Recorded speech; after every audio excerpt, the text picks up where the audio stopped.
ধরা মোবাইলে data on of, airplane mode বা অন্য কিছু কুইক সেটিং বা নোটিফিকেশন প্যানেলে যাওয়ার জন্য আমাদের ডাবল স্লাইড করতে হয়। যেমন ধরুন এই যে এখানে আমি একবার স্লাইড করলাম, প্রথমে এই যে নোটিফিকেশনগুলো চলে আসলো, তারপরে উপরে যে এই যে নোটিফিকেশন প্যানেলটা আছে, তারপর আরেকবার সুইপ করতে হয়, তারপর এগুলো চলে আসে।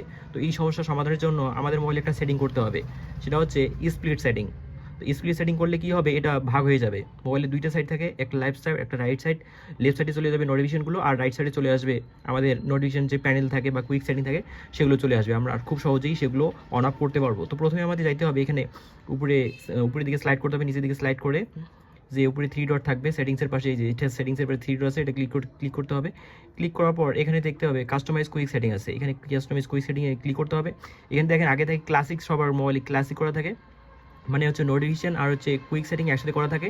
তো এটাকে আমরা আলাদা করব, হচ্ছে লেফট সাইড রাইট সাইড আলাদা করে দেবো। এর জন্য আমাদের স্প্লিটকে ক্লিক করতে হবে। স্প্লিটে ক্লিক করলাম, স্প্লিট হয়ে গেল। এখন দেখেন এটা দুইটা সাইডে ভাগ হয়ে গেছে। আমরা যদি এই যে উপরের দিকে স্লাইড করি, নিচের দিকে স্লাইড করি, তাহলে দেখেন এই যে কুইক সেটিং চলে আসছে, নোটিফিকেশন প্যানেল চলে আসছে। আমরা যে কোনো, যেমন হচ্ছে ব্লুটুথ অন অফ খুব সহজে করতে পারবো।